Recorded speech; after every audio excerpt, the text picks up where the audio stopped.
এক নববিবাহিত দম্পতি অর্থের প্রয়োজনে তাদের একমাত্র সম্বল তাদের বিয়ের চেইনটা বন্ধক রাখতে যাচ্ছিল, কিন্তু বাসের মধ্যে তাদের চেইনটা চুরি হয়ে যায়। চোরও ধরা পড়ে, কিন্তু তার থেকে চেইনটা উদ্ধার করা যায় না, কারণ চোর চেইনটা গিলে খেয়ে ফেলেছে। তো থানায় নিয়ে যাওয়ার পরে পুলিশও তাদের কাছ থেকে চেইন উদ্ধারের নামে নানান ফন্দি ফিকির শুরু করে। একে তো অর্থের সংকট, তার উপর আবার তারা চোর পুলিশের কাছে জিম্মি। চেইন উদ্ধারের জন্য শুরু হয় অদ্ভুত সব কাণ্ড কারখানা। তারা কি শেষ পর্যন্ত চেইনটা ফেরত পাবে? জানতে হলে আসুন শুনে আসি মালায়ালাম সিনেমা থন্ডিমুথালাম দ্রিকসাক্সিয়ামের এক্সপ্লেনেশন। নাইট শোয়ের একটা সিনেমা দেখে বাইরে বেরিয়েই প্রসাদ দেখে তার কয়েকজন বন্ধু মদ নিয়ে অপেক্ষা করছে। তাদের সাথে ড্রিঙ্ক করে প্রসাদ বাড়ি ফিরে যায়। রাতের ঠান্ডায় বাইরে থেকে প্রসাদের সর্দি লেগে গিয়েছিল, তাই সকালে উঠে ফ্রেশ হয়ে সে একটা ফার্মেসিতে যায় ওষুধ নিতে। তো ফার্মেসিতে একটা যুবতী মেয়ে এসে প্রেগনেন্সি টেস্ট কিট চায়। এই জিনিস চাওয়াতে প্রসাদের বেশ ঝটকা লাগে, তাই সে সামান্য ঘাড় ঘুরিয়ে মেয়েটাকে দেখে। এরপরে মেয়েটা যখন বাড়ি ফেরার জন্য লঞ্চে উঠেছিল, তখন প্রসাদ একটা ছেলেকে ডেকে মেয়েটাকে দেখিয়ে জিজ্ঞেস করে, ওটা পাশের গ্রামের সৃজা না? ওর কি বিয়ে হয়েছে? ছেলেটা জানায় ওটা সৃজাই, আর ওর এখনো বিয়ে হয়নি। একজন অবিবাহিত মেয়ে প্রেগনেন্সি টেস্ট কিট কিনছে, সামাজিক দৃষ্টিকোণ থেকে ব্যাপারটা প্রসাদকে বিচলিত করে তোলে। তাই সে চুপি চুপি ব্যাপারটা মুরালি নামের একজনের সাথে শেয়ার করে। মুরালি সৃজার বাবার বন্ধু ছিল, তাই সেও সৃজার বাবার কাছে গিয়ে তাকে বলে সৃজা গর্ভবতী কিনা তার একটু খোঁজখবর রাখা উচিত। একজন তাকে প্রেগনেন্সি টেস্টের কিট কিনতে দেখেছে। এইটুকু শুনে সৃজার বাবার হুঁশ উড়ে যায়। তখনই আবার তার মোবাইলে সৃজার কল আসে। কলটা রিসিভ করতেই সৃজা বাবাকে অভিনন্দন জানিয়ে বলে, বাবা তুমি নানা হতে চলেছ, আপুর প্রেগনেন্সি পজিটিভ এসেছে। এটা শুনে সৃজার বাবার মন থেকে পাথরটা সরে যায়। সে সৃজাকে জিজ্ঞেস করে আজকে ফার্মেসিতে সে প্রেগনেন্সি টেস্ট কিট কিনতে গিয়েছিল কিনা। সৃজা হ্যাঁ জবাব দেয়। এটা শুনে সৃজার বাবা নিশ্চিন্ত হয়। এরপরে সে মুরালির উপরে বিরক্ত হয়ে বলে, ধুরু মিয়া, তুমি তো আমারে ভয় পাইয়ে দিয়েছিলে। সৃজা নিজের জন্য না, বরং বড় বোনের জন্য কিট কিনতে গিয়েছিল। আজই সে শ্বশুর বাড়ি থেকে এসেছে। এটা শুনে মুরালি বেশ লজ্জা পেয়ে যায়, আর সৃজার বাবার কাছে ক্ষমা চেয়ে বলে, আমি প্রসাদের কাছে কথাটা শুনে ভেবেছিলাম তোমাকে সতর্ক করা উচিত, তুমি কিছু মনে করো না। সৃজার বাবা চিন্তিত হয়ে বলে, প্রসাদ আবার এই গল্প মানুষের কাছে ছড়িয়ে দেবে না তো? মুরালি তাকে আশ্বস্ত করে প্রসাদ এরকম ছেলে না, সে আর কাউকে বলবে না। যাই হোক, এই কথাটা বাবার কাছ থেকে সৃজার কানে পৌঁছায়। তো পরের দিন রাস্তা দিয়ে যাবার সময়ে সৃজা প্রসাদকে দেখতে পায়। প্রসাদও সৃজাকে তার দিকে এগিয়ে আসতে দেখে সেখান থেকে দ্রুত হেঁটে চলে যায়। প্রসাদ চক্ষু লজ্জায় সৃজার মুখোমুখি হতে চাইছিল না, তাই সে লঞ্চে উঠে পড়ে। কিন্তু একটু পরই সৃজাও তার পাশে এসে দাঁড়ায় এবং বলে, আপনি প্রসাদ না? আপনি আমার ব্যাপারে কি বলেছেন? আমাকে নিয়ে দেখছি আপনার অনেক চিন্তা। প্রসাদ আমতা আমতা করে নিজেকে ডিফেন্ড করার চেষ্টা করে, কিন্তু সে কি বলবে ভেবে পাচ্ছিল না। সৃজা ঘেন্নায় প্রসাদের মানসিকতাকে উদ্দেশ্য করে নদীর ভেতরে থু করে থুতু ফেলে। প্রসাদ আর কিছু বলার সাহস পায় না। পরের দিন সকালে প্রসাদ ঘুম থেকে উঠে যখন ফ্রেশ হচ্ছিল, তখন তার ভাতিজি পাশে এসে দাঁত ব্রাশ করে থু করে থুতু ফেলে। এটা দেখে তার সৃজার কথা মনে পড়ে যায়। সে সৃজার কাছে ক্ষমা চাওয়ার সিদ্ধান্ত নেয়। তাই রেডি হয়ে সে সৃজার পিছু নেয়। এরপরে লঞ্চে উঠে সৃজার কাছে গিয়ে ক্ষমা চেয়ে বলে, সে আসলে এরকম কুচ্ছা ছড়িয়ে বেড়ানোর মতো ছেলে না, সে যথেষ্ট ভদ্রলোক। সৃজা যদি তার এলাকায় গিয়ে খোঁজখবর নেয় তাহলেই জানতে পারবে। প্রসাদের নিজের সম্পর্কে এমন গুণগান শুনতে সৃজার বিরক্ত লাগছিল। তাছাড়া লঞ্চে অনেক মানুষও ছিল, তাই সৃজা বলে সে লঞ্চ থেকে নেমে কথা বলবে। তো লঞ্চ থেকে নামার পরে তারা একটা ক্যাফেতে যায়। সেখানে বসে প্রসাদ নিজের ভুলের জন্য ক্ষমা চায়। সৃজাও বুঝতে পারে ছেলেটা ভালোই, তাই গল্পে গল্পে দুজনের মাঝে বেশ ভালো ভাব জমে যায়। এরপর থেকে দেখা সাক্ষাৎ হওয়া, কথা বলা দুজনেরই বেড়ে যায়। প্রসাদ ও সৃজাকে ইমপ্রেস করার জন্য নিজের বেশভূষা পাল্টে ফেলে। সৃজাও প্রসাদের প্রতি দুর্বল হয়ে পড়ে। ফলে একসময় দুজনের প্রেমের সম্পর্ক গড়ে ওঠে এবং পরবর্তীতে তারা বিয়েও করে ফেলে। কিন্তু বিয়ের পরে সামাজিক অসঙ্গতির কারণে সৃজার পরিবার বিয়েটা মেনে নেয় না, কারণ দুই পরিবার ভিন্ন জাতের ছিল। তাই দুজনে এলাকা ছেড়ে চলে আসে এবং নতুন করে জীবন গোছানোর চেষ্টা করে। কিন্তু তাদের জীবনে বেশ অর্থকষ্ট নেমে আসে। এই জন্য টাকার সন্ধানে দুজনে বাসে করে কসারোগাদ যাচ্ছিল। সিটে বসে সৃজা একটু ঘুমিয়ে পড়েছিল, আর তার পেছনেই বসেছিল একজন চোর। চোরটার হাতে একটা নেইল কাটা ছিল, আর তার টার্গেট ছিল সৃজার গলার চেইনটা চুরি করা।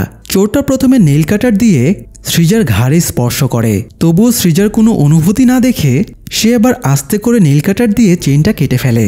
এরপরে খুব সাবধানে চেইনটা গলা থেকে ধীরে ধীরে টেনে নিজের হাতের আঙ্গুলে পেঁচিয়ে নিতে থাকে।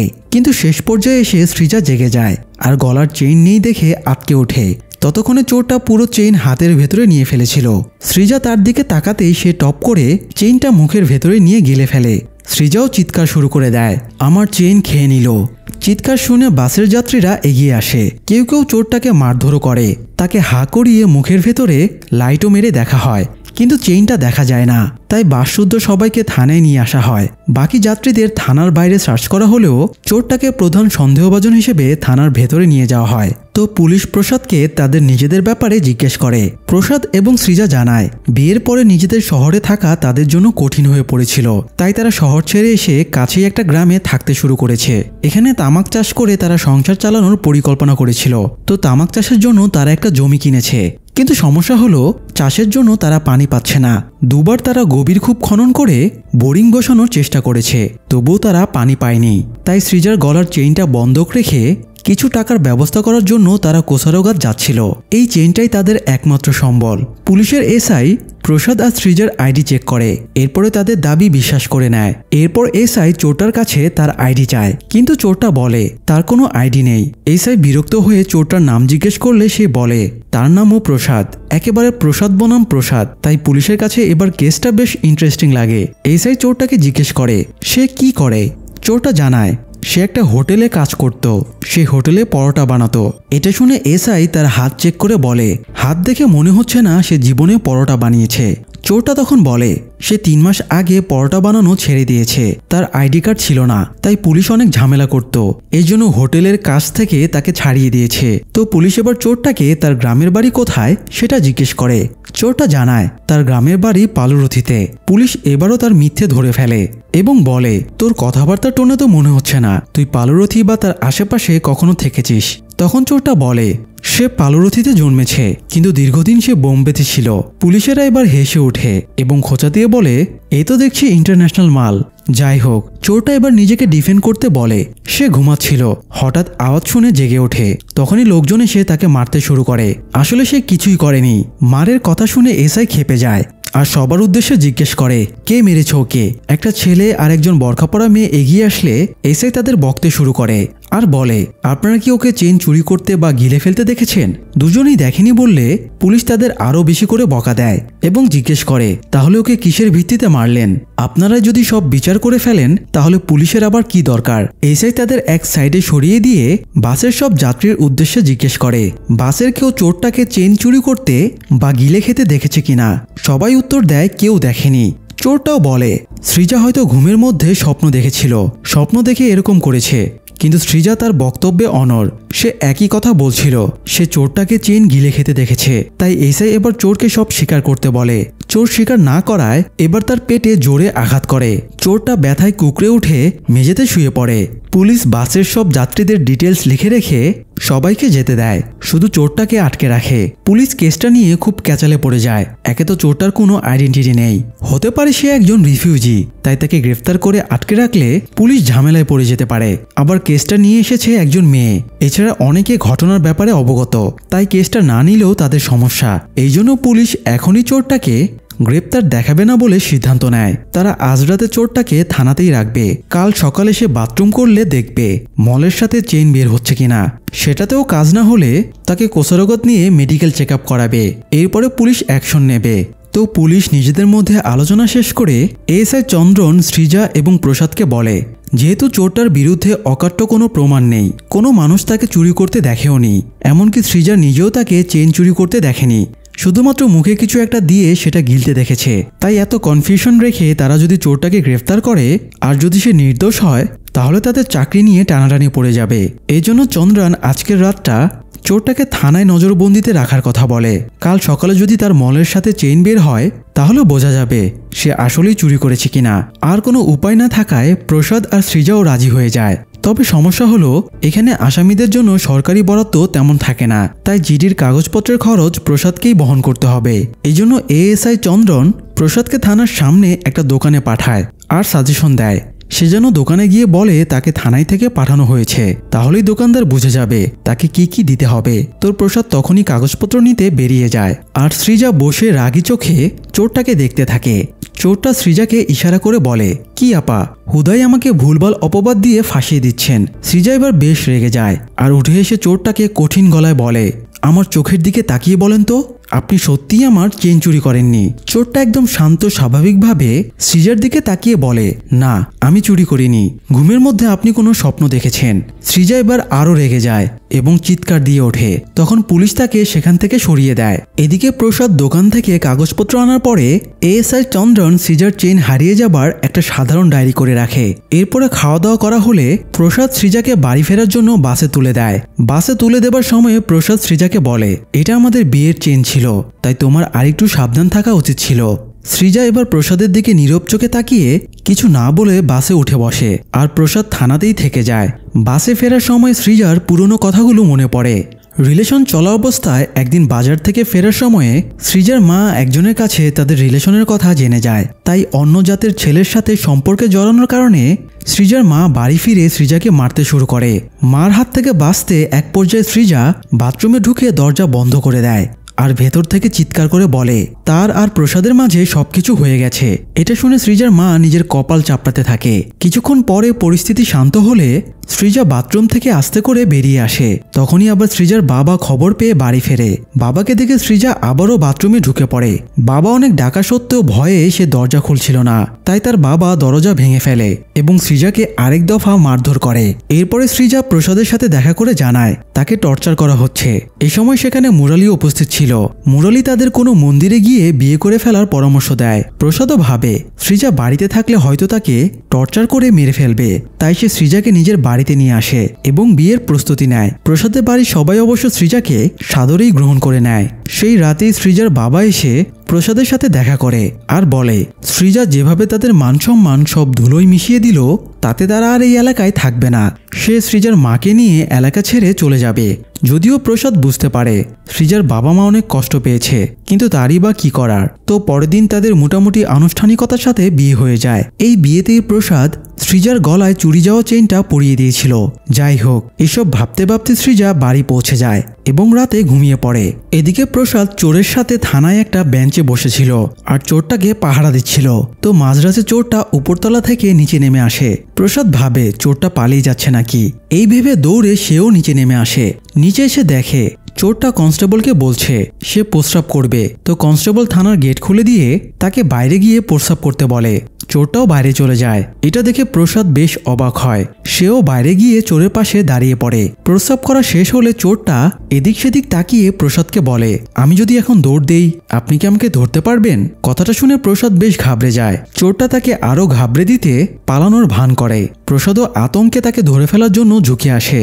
দূর থেকে কনস্টেবল এসব দেখে গালাগাল শুরু করে আর ধমক দিয়ে তাদের ফিরে আসতে বলে। চোরটা আর কোনো ঝামেলা না করে থানার ভেতরে ফিরে যায়। সকালে এএসআই চন্দ্রনের নেতৃত্বে দুজন কনস্টেবল আর সঙ্গে প্রসাদকে নিয়ে চোরটাকে পাশের ঝোপে নিয়ে যাওয়া হয়, যাতে সে টয়লেট করে আর মলের সাথে চেইনটা বের হয়ে যায়। যাবার সময় গতরাতের ফাজলামির জন্য একজন পুলিশ চোরের ঘাড়ে ধাক্কা মারে। এতে চোরটা বেঁকে বসে। ঝোপে গিয়ে সে বলে তাকে ধাক্কা মারায় তার টয়লেট করার মুড চলে গেছে, মুড আনতে একটা সিগারেট খাওয়া লাগবে। বাধ্য হয়ে প্রসাদ আবারও দৌড়ে দোকানে গিয়ে সিগারেট এনে দেয়, এমনকি সিগারেটে আগুন ধরাতেও সাহায্য করে। এরও কিছুক্ষণ পরে চোরটা টয়লেট করার জন্য ঝোপের আড়ালে গিয়ে বসে। টয়লেটের সময় ঘাসপাতা দিয়ে সে খেলাও করে। এসব দেখে সবাই বিরক্ত হয়ে পড়ে। কিন্তু সমস্যা হলো পুলিশ চোরের মল তন্ন করে নাড়াচাড়া করেও চেইন পায় না। একটু পরে সৃজাও থানায় আসে এবং প্রসাদের কাছে ব্যাপারটা জানতে পারে। পুলিশও এবার বেশ বেকায়দায় পড়ে যায়। চোরটা যেমন কনফিডেন্সের সাথে নিজেকে নির্দোষ দাবি করছে, তাতে তার নামে কেস ফাইল করা যাচ্ছে না। আবার সৃজাও যেভাবে গ্যারান্টি সহকারে বলছে সে চোরটাকে চেন গিলে খেতে দেখেছে, তাতে পুলিশ চোরটাকে ছেড়েও দিতে পারছে না। এরই মধ্যে আবার এসআইয়ের কাছে সিআই মানে চিফ ইন্সপেক্টরের ফোন আসে এবং তাকে ঝাড়ি মেরে বলে এখনো বাসের চেন চুরির কেসটা রেজিস্টার করা হয়নি কেন? তাছাড়া চোরকে যে থানাতে রাখা হয়েছে এসআই এটাও তাকে জানায়নি। সিআই দ্রুত কেসটার ঝামেলা মিটিয়ে ফেলার নির্দেশ দেয়। এসআই বাধ্য হয়ে এএসআইকে নির্দেশ দেয় চোরটাকে নিয়ে গিয়ে যেন এক্সরে করায়, তাহলে শিওর হওয়া যাবে তার পেটে চেইন আছে কিনা।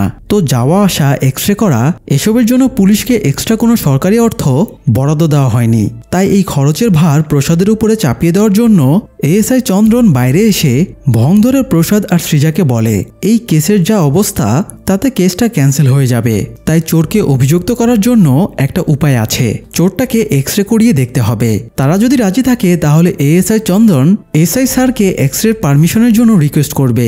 উপায় না পেয়ে প্রসাদ আর সৃজা রাজি হয়ে যায়। এরপরে এক্স-রে করানোর জন্য চোরটাকে নিয়ে যাওয়া হয়। এক্স-রে করা হলে সবাই হোটেলে খেতে বসে। খাবারের সব বিলও প্রসাদকেই বহন করা লাগে। খাওয়া শেষ করে তারা রিপোর্টের জন্য অপেক্ষা করতে থাকে। অনেকক্ষণ অপেক্ষার পরে রিপোর্ট রেডি হয়ে গেলে তারা ডাক্তারের কাছে যায়। ডাক্তার চোরকে জিজ্ঞেস করে, তাহলে তুমি সত্যিই চেইনটা গিলে খাওনি, তাই তো?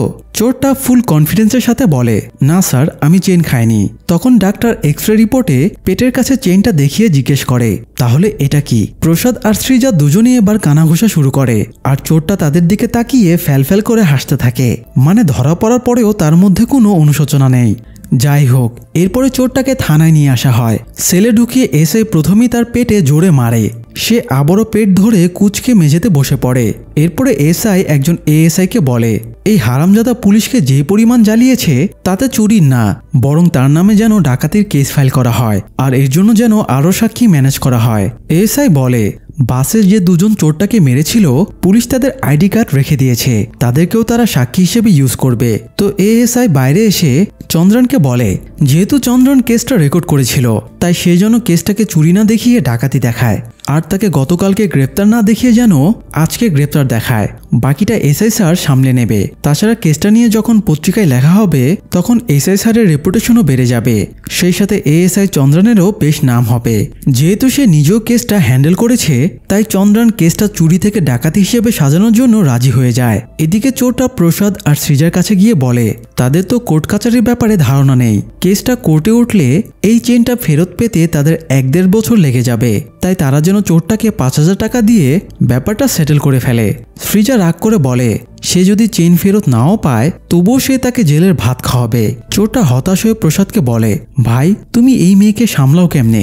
সৃজা আরও রেগে যাবার আগে একজন কনস্টেবল চোরটাকে সরিয়ে নিয়ে যায়। তো এরপরে চন্দ্রন এবং আরেকজন এএসআই প্রসাদ এবং সৃজার সাথে বসে। তারা দুজনকে বোঝায়, চোরটার পেটে কার চেন আছে এটা কারো জানা নেই, এটা যে সৃজার চেন এটাই তাদের কোর্টে প্রমাণ করতে হবে।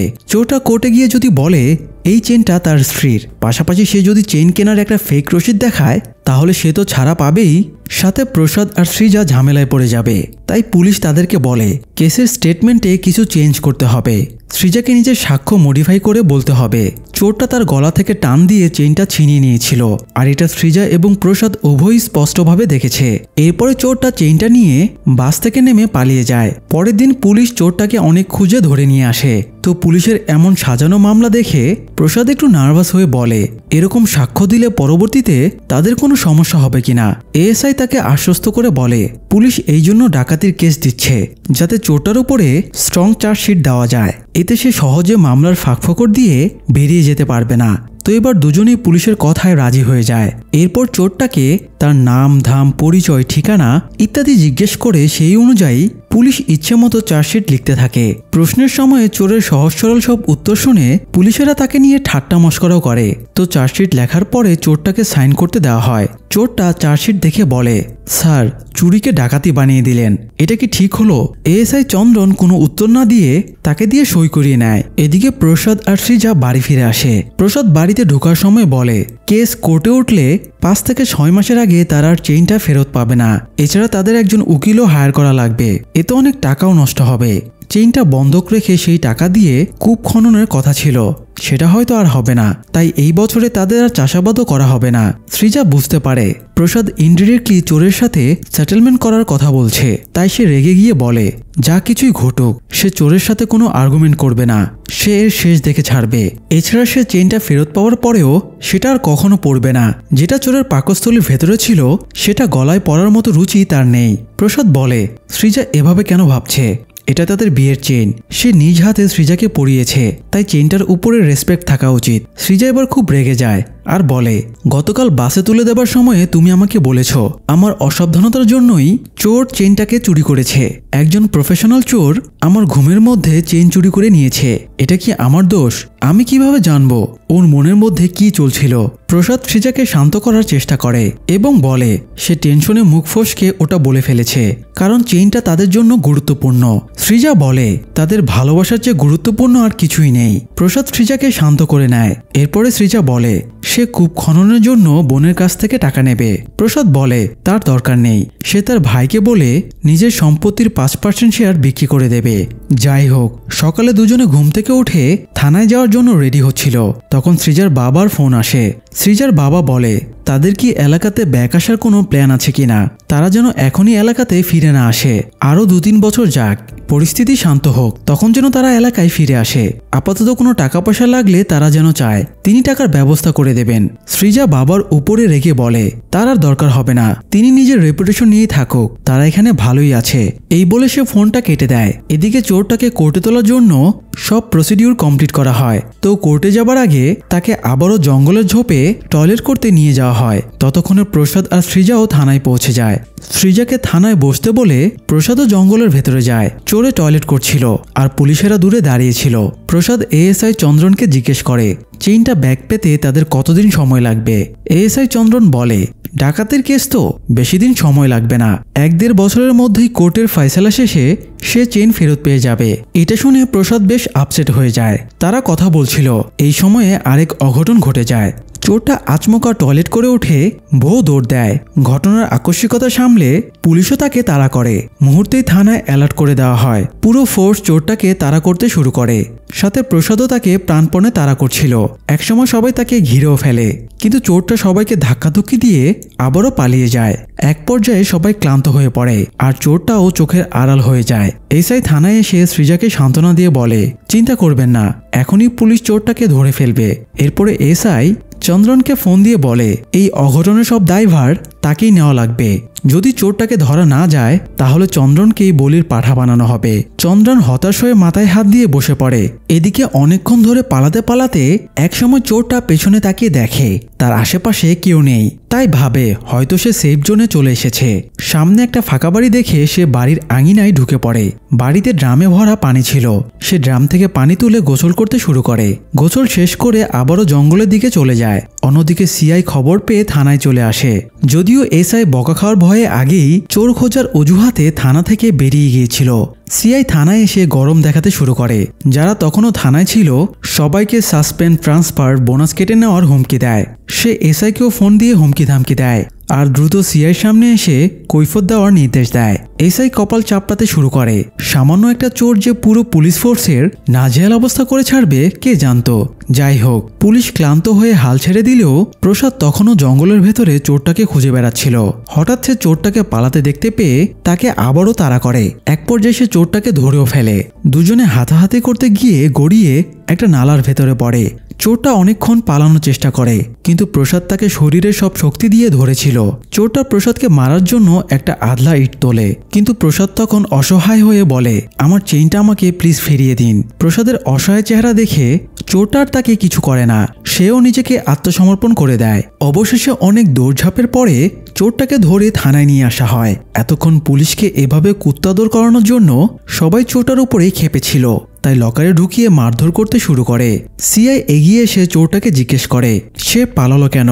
চোরটা এবার আরেকটা বোমা ফাটায়। সে বলে এএসআই চন্দ্রন স্যার তাকে পালাতে বলেছিল। চন্দ্রন তো এটা শুনে রেগেই আগুন। সে চোরটাকে মারতে এগিয়ে যায়। সিআই চন্দ্রনকে থামিয়ে চোরটাকে আবারও জিজ্ঞেস করে চেইনটা কি পেট থেকে বের হয়েছে। চোরটা জানায় চন্দন স্যার বলেছিলেন চেইনটা বের হলে সে যেন দৌড় লাগায় আর পালানোর সময় বাস স্টপে যেন চেইনটা রেখে যায়। তো সে স্যারের বলা কথা মতো সেটাই করেছে। পুলিশ আবারও আরেক ঝামেলায় ফেসে যায়। সিআই আবারও চোরটার পেটে এক্সরে করার আদেশ দেয়। তবে এবার সিআই এবং এসআই দুজনেই চন্দ্রনকে সন্দেহ করছিল, তাই তাকে আর চোরের সাথে না পাঠিয়ে এএসআই রহিমকে চোরের সাথে পাঠায়। এএসআই চন্দ্রন চোরটাকে থ্রেট দিয়ে বলে এক্সরেতে যদি তার পেটে চেইন দেখা না যায় তাহলে তার কপালে খুব দুঃখ আছে। তো এরপরে এক্সরে করা হয়। এক্সরেতে দেখা যায় চোরের পেটে চেইন নেই। চন্দ্রনের এবার টেনশনে ঘাম ছুটে যায়। প্রেশারের ঔষধেও তার কোনো কাজ হয় না। সিআই তাকে ডেকে পাঠায়। সেখানে এসআইও উপস্থিত ছিল। সিআই প্রথমে এসআইকে এক দফা শাসিয়ে নেয়, এরপর চন্দ্রনকে কৈফিয়ত দিতে বলে। চন্দ্রন বলে সে এরকমটা করেনি, চোরটা তাকে ফাঁসাচ্ছে। সে প্রথম থেকেই চোরের এই কেসটা লিড করছিল, তাই হয়তো চোর তার উপরে প্রতিশোধ নিচ্ছে। এসআইও তাকে সাপোর্ট করে বলে চন্দ্রনের অল্প দিনের মধ্যেই রিটায়ার্ড হবে, তাই সে এরকম কাজ করবে না। কিন্তু চোরটা যেভাবে তাকে অভিযুক্ত করছে তাতে চেইন উদ্ধার না হলে কথাটা চারিদিকে ছড়িয়ে পড়বে। এতে পুলিশের রেপুটেশন নষ্ট হবে। এই জন্য সিআই চন্দ্রনকে 1 ঘন্টার সময় দেয়। এই 1 ঘন্টার ভেতরে যদি সে চেইনটা উদ্ধার করতে না পারে তাহলে সিআই উপর মহলে অভিযোগ লেটার পাঠাবে, আর সেই ক্ষেত্রে চন্দ্রনের সাসপেন্ড হওয়া নিশ্চিত। যাই হোক, একটু পরে চোরটাকে চেক আপ শেষ করে থানায় আনা হয়। একজন এএসআই তাকে শান্তভাবে বোঝায়, দেখো এই চেনটার জন্য সবাই 2 দিন ধরে এত পরিশ্রম করছে। প্রসাদ আর সৃজা না খেয়ে না ঘুমিয়ে থানায় পড়ে আছে, কারণ এটা তাদের বিয়ের চেইন, এটার সাথে তারা ইমোশনালি কানেক্টেড। তাই তুমি সত্যি করে বলো চেনটা কোথায়। তুমি চেনটা ফিরিয়ে দিলে ওরা আর এই কেস নিয়ে এগোবে না। আমরা একটা কম্প্রোমাইজের ব্যবস্থা করে দেব, তোমার কোনো ক্ষতি হবে না। চোরটা তখন বলে, যেই কেসে এফআইআর হয়ে গেছে সেই কেসের আবার কম্প্রোমাইজ হবে কিভাবে।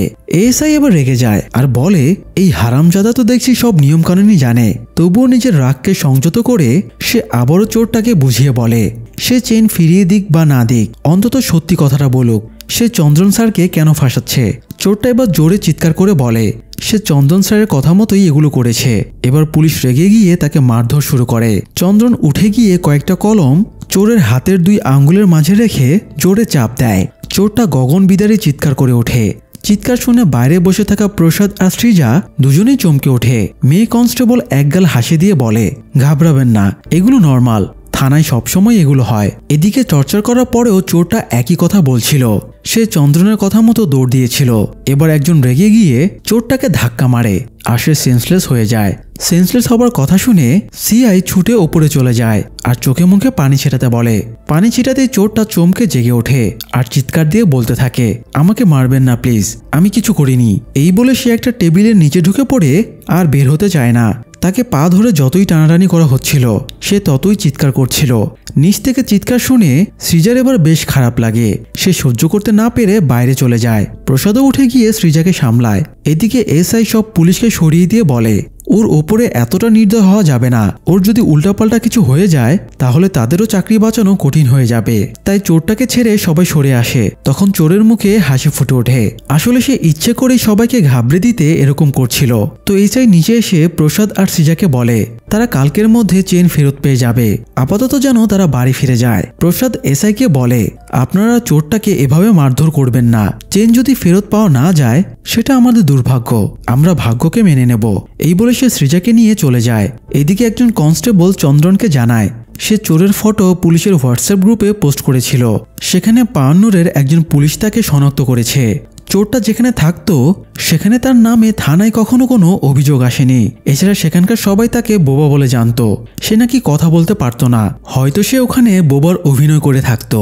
চন্দ্রন বলে, হারামজাদাটা শুধু বোবার অভিনয় না, পশুর মতো অভিনয়ও খুব ভালো মতোই করতে পারে।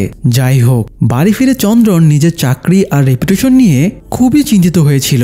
তাই নিজের রেপুটেশন বাঁচাতে সে নিজের বাড়ি থেকে একটা চেইন নিয়ে প্রসাদ আর সৃজার বাড়িতে যায়। সে তাদের চেইনটা দিয়ে বলে তারা যেন থানায় গিয়ে বলে এটা তাদেরই চেইন। এটাও তাদের চেইনটার মতোই 2 ভরি ওজনের। কোর্টে কেসটা প্রমাণ হয়ে যাবার পরে তারা এই চেইনটা নিয়ে নিতে পারবে।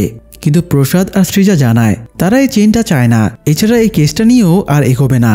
চন্দ্রন আফসোস করে বলে, আমি এবং আমার সহকর্মীরা সবাই সম্ভ্রান্ত ফ্যামিলিতে জন্মেছি, তবুও তোমাদের চেইনের চক্করে আমরা চোরের মল নাড়াচাড়া করেছি, কুত্তার মতো পুরো শহরে দৌড়ে বেরিয়েছি। তোমরা এগুলোর মূল্য দেবে না, কারণ আমাদের পুলিশের চাকরিটাই এমন, আমরা কখনো কৃতজ্ঞতা পাই না। তাই এত কিছু করার পরেও আমরা মিথ্যাভাবে ফেসে গিয়েছি, অথচ তোমরা কত সহজেই বলছো কেস তুলে নেবে। চন্দ্রনের কথায় তাদের খারাপ লাগে। তারা জানায় আগামীকাল থানায় গিয়ে তারা চন্দ্রনের কথা অনুযায়ী সাক্ষী দেবে। তবে চন্দ্রনের চেইনটা তাদের প্রয়োজন নেই। চন্দ্রন তাদের ইচ্ছে তাদের উপরে ছেড়ে দিয়ে বেরিয়ে যায়। এদিকে চোরটা লকআপের ভেতরে বসেছিল। পাশের লকআপের আসামি তাকে বলে তার পুলিশের কাছে সব স্বীকার করা উচিত, না হলে পুলিশ তাকে আরো টর্চার করবে। চোরটা জানায় মানুষের লাস্ট মুহূর্ত পর্যন্ত চেষ্টা চালানো উচিত। সেও শেষ মুহূর্ত পর্যন্ত নিজেকে বাঁচানোর চেষ্টা চালিয়ে যাবে, এটাই তার স্টাইল। তো পরের দিন সকালে প্রসাদ আর সৃজা থানায় আসলে চন্দ্রন নিজের চেইনটা তাদেরকে দেখিয়ে বলে এটা তো আপনাদের চুরি যাওয়া চেইন, তাই না? দুজনে সম্মতি দিলে চন্দ্রন খুশি মনে চেইনটা এভিডেন্স হিসেবে রেখে চার্জশিট লিখে ঊর্ধ্বতন কর্মকর্তার কাছে সাইন করাতে যায়। এ সময় চোরটাও সেখানেই ছিল। সে এগিয়ে এসে বলে এটা যদি সৃজার চেইন হয় তাহলে আমি সব অপরাধ স্বীকার করে নেব। আমার বিশ্বাস ছিল অন্তত সৃজা কখনো মিথ্যা বলবে না, কিন্তু সেও মিথ্যার আশ্রয় নিল।